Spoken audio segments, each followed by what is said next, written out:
Hello friends, my name is Ankit Jaiswal और मैं आपका एक बार फिर से स्वागत करता हूं अपने YouTube channel CA knowledge diaries में। आपका अपना YouTube channel for tax and finance और इकोनॉमी अपडेट के लेके। दोस्तों, आज की जो मैं वीडियो लाया हूं उसके बारे में डिस्कस करने से पहले मैं आपसे ये कहना चाहूँगा, अगर तो आपके पास दोस्तों कुछ दो तीन चीज़ें अगर आपके पास हैं तो आप अपने आप को लकी समझिएगा। उसमें से सबसे पहली चीज़ दोस्तों है, अगर तो आपके पास सर छुपाने के लिए छत है तो आप लकी समझिए अपने आप को।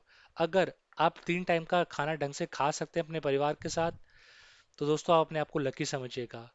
और आखिरी में दोस्तों, अगर तो आप अपने परिवार के साथ सुरक्षित तरीके से रह पा रहे हैं तो अपने आप को आप बहुत लकी समझिएगा। मैं ये सब क्यों कह रहा हूँ दोस्तों? हाल ही के दिनों में जितनी भी वर्ल्ड में घटनाएं हुई हैं, चाहे वो रशिया यूक्रेन का वॉर हो, पिछले साल अफगानिस्तान में जो हुआ था, या हाल ही में हमारे इंडिया के अंदर आसाम में जो बाढ़ आ रखी है, उसमें न जाने कितने ही घरों को उसने इम्पैक्ट किया था। तो उन सब को देख के लगता है कि अगर आपको लगता है कि आपकी लाइफ हेल है, आप बहुत दुखी हैं, या हमारे पास पैसे कम हैं, हम कम खर्च कर पा रहे हैं, या हमारे पास ऐशो आराम की चीज़ें कम हैं, तो दोस्तों आप, फिर भी मैं कहूँगा, अगर आप बहुत लकी हैं अगर आप इन जगहों में से किसी भी जगह पे इम्पैक्ट नहीं हुए हैं। तो दोस्तों, इसी के साथ हम आगे बढ़ते हैं और आज की अपनी वीडियो के बारे में कुछ डिस्कस करते हैं दोस्तों। दोस्तों, आज की जो मैं वीडियो लाया हूँ बहुत ही इंपॉर्टेंट और सेंसिटिव टॉपिक पे है। दोस्तों, मेरी वीडियो का जो हेडिंग था, रिसेशन कमिंग सून। देखिए दोस्तों, ये कह पाना कि रिसेशन आ गया है या रिसेशन आने वाला है, ये बहुत ही मुश्किल चीज़ है किसी भी एक इकोनॉमिस्ट के लिए, और मेरे जैसे जो नॉर्मल फाइनेंस के फील्ड से हैं बहुत मुश्किल है। बट स्टिल हम कोशिश करेंगे, जो हाल ही के दिनों में जो भी एक्टिविटीज या घटनाएं हुई हैं वर्ल्ड के अराउंड, उससे हम समझने की कोशिश करेंगे कि ये वर्ल्ड की इकोनॉमी कहाँ जा रही है, और आपको उसको देखते हुए अपने प्लानिंग को, अपने पैसों को किस तरह से आगे प्लान करना चाहिए और अपनी सेविंग्स को किस तरह से आगे प्लान करना चाहिए। क्योंकि दोस्तों, हाल ही के दिनों में आपको पता है कि रशिया यूक्रेन का वॉर हुआ है, और उससे ऐसा कोई भी वर्ल्ड का कोना नहीं है जो से इम्पैक्ट नहीं हुआ हो। उससे हर एक कॉमन इंसान, चाहे वो एक जॉब करने वाला हो या एक बिजनेसमैन हो या एक पॉलिटिशियन हो, या कोई भी एक इंसान आप बोले जो उससे इम्पैक्ट नहीं हुआ हो। तो दोस्तों, आज की हाल ही की जो वर्ल्ड इकोनॉमी में जो इंसिडेंट हुए हैं, मैं उससे आपको बताऊंगा कि ये इकोनॉमी हमारी वर्ल्ड की किस तरफ जा रही है और ये आपको किस तरह से आने वाले टाइम में इम्पैक्ट करने वाली है। आज की वीडियो में जो मैंने दो टॉप इकोनॉमीज को उठाया है वो है यूएस, यूके, और उससे कुछ कंपैरिजन करेंगे हम अपने इंडिया की इकोनॉमी का भी। तो आइए आगे बढ़ते हैं और देखते हैं कि ऐसी इकोनॉमी के अंदर क्या एक्टिविटीज हुई हैं और हमें क्यों उससे डरने की ज़रूरत है, या मैं कहूँ हमें क्यों उससे अलर्ट हो जाना चाहिए और अपनी एक्टिविटीज़, अपनी सैलरी या अपनी सेविंग्स को, या अपने आने वाले जो भी हमारे प्लान है उसको, उससे सोच समझ के हमें उसको प्लान करना चाहिए। दोस्तों, सबसे पहले मैं बात करूंगा यूके यानी कि यूनाइटेड किंगडम की इकोनॉमी के बारे में। इस चार्ट को देख के दोस्तों घबराइएगा मत, इसको मैं बहुत ही सिंपल और सरल भाषा में आपके लिए एक्सप्लेन करूंगा। हम लोग आम भाषा में सुनते आते हैं कि हमारे देश में इन्फ्लेशन रेट इतना बढ़ गया है, घट गया है। तो उसे आप सिंपल भाषा में समझिए कि अगर कोई चीज़ पिछले महीने 100 रुपये थी, या इस महीने वो 110 की होगी, तो मैं कहूँगा कि इन्फ्लेशन रेट 10% बढ़ गया है। तो उसी को ध्यान में रखते हुए आप जो सबसे ऊपर जो चार्ट है जहाँ पे लिखा है यूके कंज्यूमर प्राइस इंडेक्स, उसमें अगर आप दोस्तों देखेंगे तो मई 2021 से लेकर मैंने अभी मई 2022 तक का डाटा लिया है यूके के इन्फ्लेशन का। अगर आप इस चार्ट को दोस्तों ध्यान से देखेंगे तो यूके की जो इकोनॉमी का जो इन्फ्लेशन है, कंज्यूमर प्राइस इंडेक्स, जिसमें कुछ इकोनॉमी की जो ज़रूरी चीज़ें होती हैं जो आम मर्रा में लोग इस्तेमाल करते हैं, उसके बकेट के प्राइसेस को लेके एक एवरेज निकाला जाता है कि हमारा जो इन्फ्लेशन है इकोनॉमी का वो कहाँ जा रहा है दोस्तों। तो उसका जो यूके का जो हाल ही में जो इन्फ्लेशन रहा है दोस्तों, वो 2.1%, जो कि मई 2021 यानी कि आज से लगभग ठीक एक साल पहले 2.1 था। लेकिन आज की डेट में जो लेटेस्ट डाटा मई 2022 का यूके का आया है, उसमें वो जो इन्फ्लेशन रेट है यूके का कंज्यूमर प्राइस इंडेक्स, वो बढ़ के 9.1 हो गया है। इसका इम्पैक्ट क्या हुआ है दोस्तों, कि इससे अब उसकी इकोनॉमी पे इम्पैक्ट क्या पड़ा है। जो यूके का बैंक ऑफ इंग्लैंड है, उसका जो बैंक रेट है जिस पे वो उसको आगे लोगों को लोन देता है, आगे बैंक्स को या फर्दर इकोनॉमी में जो लोन देते हैं, उसका जो रेट है, वो देखिए दोस्तों कि कैसे बढ़ा है। मार्च 2020 से लेकर नवंबर 2021 तक लगभग यूके का जो बैंक का रेट था वो 0.25% रहा था। बट सडनली देखेंगे आप, जैसे दोस्तों जनवरी 22 से मई 2022 तक कैसे वो 0.25 से 0.5, 0.75, फिर 1 और 1.25 हाल ही में जो उनका रेट है। और इसका सीधा आप ऊपर वाले चार्ट से अगर देखेंगे, जैसे जैसे इन्फ्लेशन बढ़ता गया, बैंक ने उस इन्फ्लेशन को कंट्रोल करने के लिए अपना जो बैंक का इंटरेस्ट रेट है उसको बढ़ाता गया है। इंटरेस्ट रेट महंगे होने से दोस्तों क्या इम्पैक्ट होता है कि जो इकोनॉमी के अंदर जो लोन है वो महंगा हो जाएगा, लोगों की ईएमआई बढ़ जाएगी, बिजनेसेस के लिए लोन महंगा होगा तो वो आगे प्राइस बढ़ाएंगे, और इससे कहीं ना कहीं क्या होगा कि इकोनॉमी में जो बोरिंग है लोगों की वो कम होगी, लोग कम बाय करेंगे ताकि इन्फ्लेशन कंट्रोल में आ सके। तो ये एक बैंक का पर्पस होता है इन्फ्ले अपने बैंक रेट को बढ़ाने का, ताकि जो उसका इन्फ्लेशन है उसकी इकोनॉमी का उसको वो कंट्रोल कर सके। कैसे? लोगों की बाइंग पावर को कंट्रोल करके, लोग कम खरीदेंगे तो लोग इन्फ्लेशन कम बढ़ेगा। तो उस पॉइंट ऑफ व्यू से दोस्तों जो बैंक ऑफ इंग्लैंड है यूके का माफ करिए दोस्तों, उन्होंने अपने बैंक के रेट को जो बहुत टाइम से कंसिस्टेंट था, ऑलमोस्ट मैं कहूंगा पिछले 1.5 2 साल से, जो सिर्फ 0.25 था, लेकिन जैसे जैसे उनकी इकोनॉमी में इन्फ्लेशन बढ़ता गया जनवरी 2022 के 22 बाद से, वैसे वैसे उन्होंने अपने बैंक का रेट बढ़ा दिया।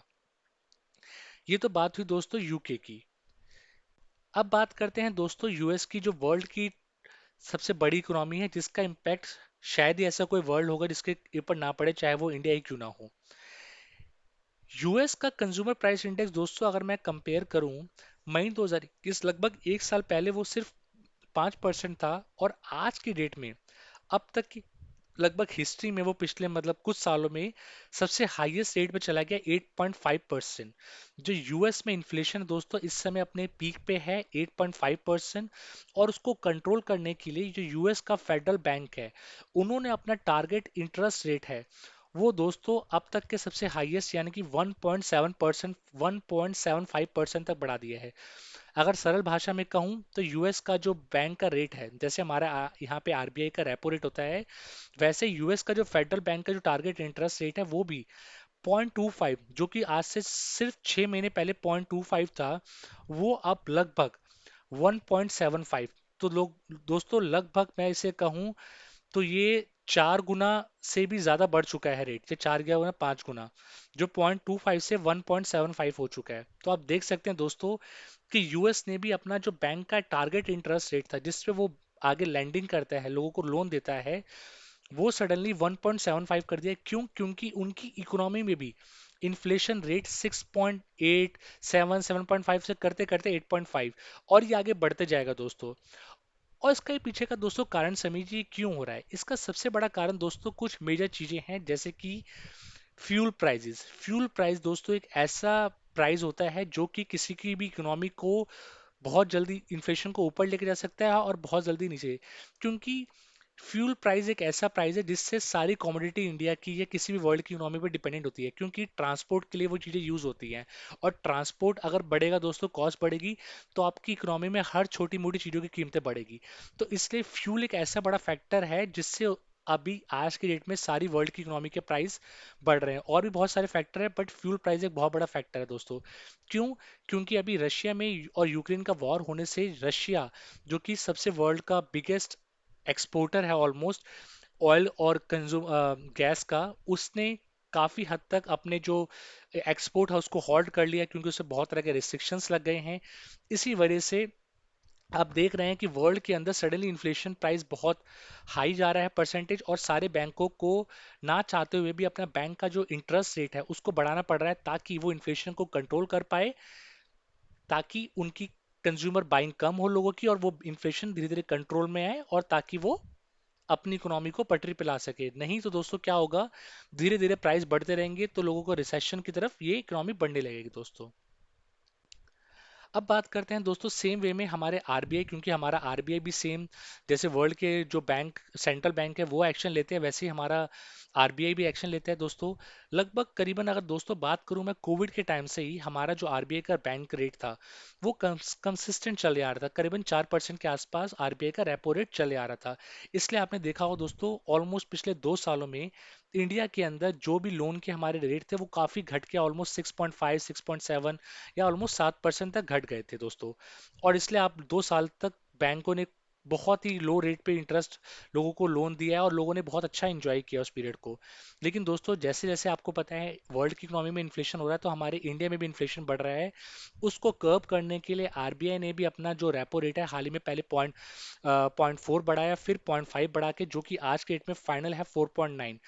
आरबीआई का रेपो रेट इम्पैक्ट करता है हमारे इंडिया के सारे जो बैंक्स है उसके ऊपर, क्योंकि वो रेट होता है दोस्तों जिस पे आरबीआई बैंकों को लोन देता है, और फर्दर बैंक उस जो अपना जो लोन लेती है उस पे आगे फर्दर वो और अपना मार्जिन ऐड करके लोगों को रेट लोन देती है। तो जैसे आरबीआई का रेट महंगा होगा उसके अकॉर्डिंगली बैंक भी एक्ट करती है, और आपका जो लोन है वो भी महंगा होगा। आपने में से बहुत से लोगों ने अगर हाल ही में लोन लिया होगा तो उन्होंने ऑब्जर्व किया होगा कि उनकी लोन की ईएमआई बढ़ गई है, क्योंकि आरबीआई ने अपना रेपो रेट बढ़ाया है। तो दोस्तों इन सब चीज़ों से मैं आपको डराना नहीं चाहता हूं, बट आपको ये बताना चाहता हूं कि अगर तो आप बहुत ज़्यादा हाल ही में स्पेंड कर रहे हैं तो अपनी स्पेंडिंग को थोड़ा कंट्रोल करिए, और आने वाले टाइम के लिए कुछ पैसा सेव करके रखिए, क्योंकि आने वाले टाइम में इकोनॉमी किस करवट बैठेगी ये आपको भी नहीं पता, ना मुझे पता है। तो उसके लिए हम लोग कुछ कर नहीं सकते, बट एटलीस्ट हम अपने आप को प्रिपेयर कर सकते हैं दोस्तों। और ये कुछ हाल ही के स्टेटमेंट है दोस्तों जो मैं आपके लिए पढ़ना चाहूंगा। बिजनेस स्टैंडर्ड में लिखा था कि US economy will slow but recession not inevitable. मतलब इनएविटेबल का मतलब जिसको रोका ना जा सके, says Janet Yellen. Economics times में हाल ही में लिखा हुआ था, 25 जून की ये स्टेटमेंट है। US economy will narrowly avoid recession in 2022 and 2023 as per Indian monetary fund. और ये यूके की कुछ स्टेटमेंट है यूके के लिए कि grim time lies ahead for the UK as inflation combined with low growth. Business life कहता है कि UK economy running on empty as high inflation threatens recession and driving borrowing cost as it happen. तो दोस्तों उम्मीद करता हूं आपने इस वीडियो से कुछ एक इंसाइट ली होगी वर्ल्ड इकोनॉमी किस तरफ जा रही है, और हाल ही में आप इसका इम्पैक्ट हमारे इंडियन इकोनॉमी पे भी देखेंगे धीरे धीरे, और आपके अल्टीमेटली इसका इम्पैक्ट आपके डे टू डे लाइफ पे पड़ेगा दोस्तों। फ्यूल महंगा होगा, बाकी चीज़ें महंगी होगी, कहीं ना कहीं आपके वो जो सेविंग पे वो इम्पैक्ट डालेगा। तो दोस्तों मेरा इस वीडियो को बनाने का पर्पस सिर्फ यही है कि आप अपनी प्लानिंग को बहुत ही सोच समझ के करिए। आने आने वाले 6 महीनों के लिए अपनी सेविंग्स को एक अच्छे तरीके से उसको प्लान करिए, और अपने पैसे को सोच समझ के इन्वेस्ट करिए। सो उम्मीद करता हूँ दोस्तों आपको मेरी वीडियो पसंद आई होगी। अगर ये मेरी वीडियो पसंद आई है तो दोस्तों इसको वीडियो को लाइक करिएगा। अगर तो आप मेरे चैनल पे नए हैं तो इस चैनल को सब्सक्राइब करिएगा। अपना ख्याल रखिए। धन्यवाद।